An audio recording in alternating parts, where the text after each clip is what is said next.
બહુ નથી. એ તો માત્ર એક પવિત્ર આત્મા છે.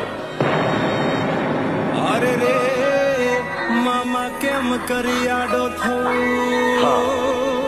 એક એવો પવિત્ર આત્મા કે જેને નથી કોઈ સ્વાર્થ કે નથી કોઈ લાલસા, નથી એને કોઈ એવી અતૂટ ઈચ્છા કે જેને કારણે એને પાછું આવવું પડે.